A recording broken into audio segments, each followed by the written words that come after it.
Bismillahirrahmanirrahim. Assalamualaikum warahmatullahi wabarakatuh. Bertemu kembali dengan saya, Abdul Hanan. Kali ini saya akan membedah tentang metodologi pengilmuan Islam. Jadi metodologi pengilmuan Islam ini fungsinya untuk bagaimana mengkontekstualisasikan Al-Quran. Jadi ini termasuk studi Al-Quran. Next. Di slide kedua ini, jadi metodologi pengilmuan Islam ini ada 2 poin penting.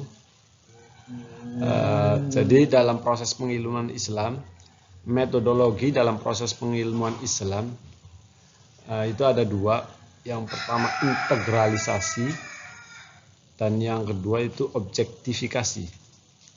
Integralisasi ini adalah mengkaitkan kekayaan keilmuan manusia dengan wahyu, Al-Quran dan hadis.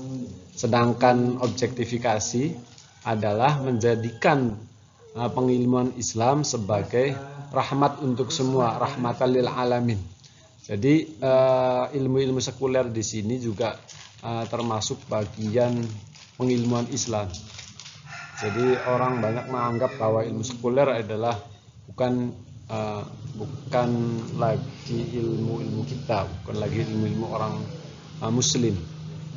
Jadi dalam ilmu sekuler ini ada 4 pilar alur ilmu sekuler. Yang pertama itu filsafat, kedua antroposentrisme, ketiga diferensiasi, dan keempat ilmu sekuler.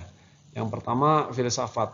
Filsafat di sini bukan filsafat awal-awal abad filsafat yang dikemukakan Plato atau Aristoteles, tapi filsafat di sini ini memasuki abad ke-15 atau 16. Jadi bagaimana modernisme dalam filsafat. Jadi dalam modernisme dalam filsafat ini yaitu menolak teosentrisme abad pertengahan antara rasio pikiran dan wahyu. Itu bertentangan. Jadi kalau pikiran ini membela manusia, kalau wahyu ini membela Tuhan. Nah, dua-duanya ini bertentangan, tetapi bukan menistakan atau mengabaikan atau menghilangkan. Artinya rasio menghilangkan wahyu, tidak dalam filsafat ini. Kemudian dalam filsafat juga pada abad pertengahan ini jadi Tuhan itu masih diakui keberadaannya, tidak semena-mena keberadaannya itu ditiadakan. Kalau Marxis itu kan Tuhan yang lumpuh, Tuhan yang tidak berkuasa, tidak bisa membuat hukum-hukum. Bukan seperti itu. Yang kedua itu antroposentrisme. Jadi pilar yang kedua dalam ilmu sekuler, antroposentrisme ini rasionalisme di titik puncak. Titik puncak rasionalisme berarti menempatkan manusia itu sebagai kebenaran, menempatkan manusia, etika, kebijaksanaan, dan pengetahuan itu sebagai pusat kebenaran. Jadi manusia itu sebagai pencipta atau sederhananya itu menjaga kemanusiaan. Jadi antroposentrisme, pilar yang kedua ini menjaga kemanusiaan. Jadi kebenaran itu dalam etika, dalam kebijaksanaan, atau dalam pengetahuan. Itu titik sentralnya di situ. Kemudian yang pilar yang ketiga adalah diferensiasi. Diferensiasi ini tentang pemisahan wahyu Tuhan dengan etika, kebijaksanaan, dan pengetahuan.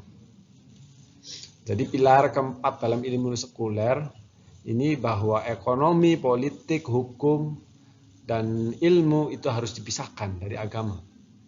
Jadi pemisahan antara ilmu agama dan non agama. Kebenaran itu terletak dalam ilmu itu sendiri. Jadi jadi titik tekannya itu terletak dalam ilmu itu sendiri. Kemudian pada titik yang kedua itu pada korespondensi. Jadi yaitu korespondensi ini ilmu itu otonom, berdiri sendiri, bukan digantungkan kepada yang lain. Jadi dan harus objektif. Dan yang ketiga ini jadi kebenaran ilmu itu koherensi, jadi keterpaduan. Jadi antara satu ilmu dengan ilmu-ilmu yang lain itu harus ada kaitan. Nah, kalau ilmu jadi diferensiasi ini lebih ke mengkaitkan dari satu ilmu dengan ilmu-ilmu yang lain, bukan jadi non agama, ilmu non agama dari ilmu yang satu dengan ilmu yang lain. Kemudian pilar yang keempat, ilmu sekuler ini, yaitu ilmu sekuler itu sendiri. Jadi ilmu sekuler itu apa sih? Ya, jadi kebenaran itu objektif. Jadi ketika kita melakukan sesuatu yang dianggap kita benar, kemudian orang selain kita, orang Islam menganggap bahwa perilaku itu tidak benar, atau orang di luar Islam menganggap itu perilaku kita tidak benar. Nah, kebenaran itu apa yang saya rasakan itu tidak benar. Objektif, harus objektif. Jadi tolak ukurnya dari di luar kita, bukan dalam diri kita. Kebenaran itu dari luar kita. Ilmu dan perilaku menggantikan keyakinan agama. Jadi posisi ilmu dan tindakan itu yang paling sentral, bukan lagi dalam keyakinan. Ilmu sekuler ini berpandangan pragmatis. Artinya apa pragmatis ini? Benar dan salah secara etis dan agama itu tidak ada. Jadi semuanya itu benar. Jadi apapun yang dilakukan manusia itu benar. Yang penting dijalankan. Jadi benar dan salah itu sudah tidak penting lagi. Jadi yang paling penting itu menjalankannya. Pragmatisme ini pemisahan perilaku dari agama. Jadi perilaku ya tidak ada kaitannya dengan agama. Jadi orang bertindak itu atas dorongan apa, bukan dorongan agama, tetapi dorongan apa yang ada dalam pikirannya. Pragmatisme ini berkembang menjadi suatu keyakinan. Keyakinan ini kata lainnya isme. Jadi keyakinan filosofis. Sekularisme ini keyakinan yang filosofis, jadi lebih ke titik yang paling mendasar. Jadi perilaku seseorang dalam titik yang paling mendasar itu terlepas dari pengaruh-pengaruh agama. Secara kalau orang ingin bertindak, itulah apa yang saya tangkap dari ilmu-ilmu sekuler itu 4 pilar ini: filsafat, antroposentris, diferensiasi, dan ilmu sekuler. Next, slide yang ke 3 ini jadi integralisasi ini juga terkait dengan metode pengilmuan Islam. Itu ada 4 step alur integralistiknya. Itu yang pertama agama, yang kedua teantroposentrisme, yang ketiga dediferensiasi, dan yang keempat itu ilmu integralistik. Nah, kalau tadi diferensiasi itu memisahkan, kalau dediferensi ini menyatukan. Jadi yang pertama agama. Agama ini yang dimaksud agama di sini, kalau agama Islam tentu ajaran yang paling inti dalam agama Islam yaitu Al-Quran. Al-Quran ini merupakan wahyu Allah yang isinya ini mengatur hubungan manusia dengan Tuhan, diri sendiri, dan lingkungan.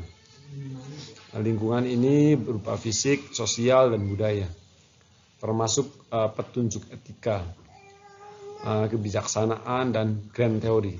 Jadi Al-Quran juga bisa menjadi sebagai grand teori. Dan yang kedua ini terkait metode pengilmuan Islam untuk menggunakan pendekatan integralistik ini, teoantroposentrisme. Ini bahwa sumber pengetahuan itu berasal dari Tuhan dan berasal dari manusia. Jadi tidak ada pemisahan bahwa apa yang disebutkan dalam Al-Quran itu untuk manusia, dan apa yang difikirkan manusia itu juga termasuk ayat-ayat Allah, ayat-ayat Tuhan. Kemudian dediferensiasi, ini penyatuan antara ilmu agama dan non agama. Penyatuannya agama dengan sektor-sektor kehidupan lain, termasuk agama dan ilmu. Kalau ilmu sekuler itu memisahkan, kalau dediferensiasi ini lebih menyatukan. Di ilmu-ilmu non agama apapun itu juga termasuk dalam agama. Kemudian ilmu integralistik. Nah, ini poin paling pentingnya di sini. Ilmu integralistik ini ilmu yang menyatukan dan menggabungkan wahyu Tuhan dengan temuan manusia. Contohnya ini bagi hasil mudharabah dan kerjasama atau musyarakah, proses jadi mudharabah dan musyarakah, kerjasama dan bagi hasil ini itu proses objektifikasi dari etika agama. Jadi praktek ilmu sosial, ilmu ekonomi, ilmu politik ini bersumber dari etika agama.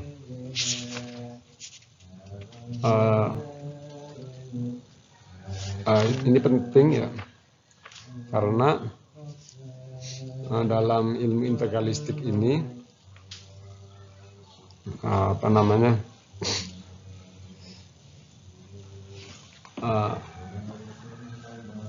tidak lagi kita belajar agama itu harus di pesantren. Ketika kita mau sekolah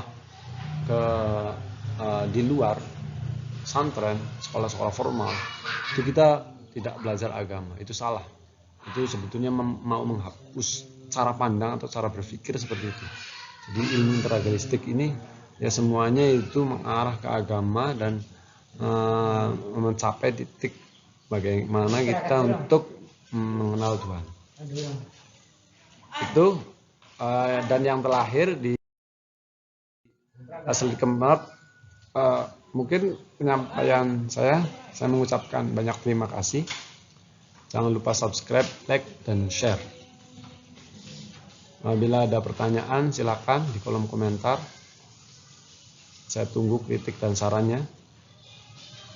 Billahi taufiq wal hidayah. Wassalamualaikum warahmatullahi wabarakatuh.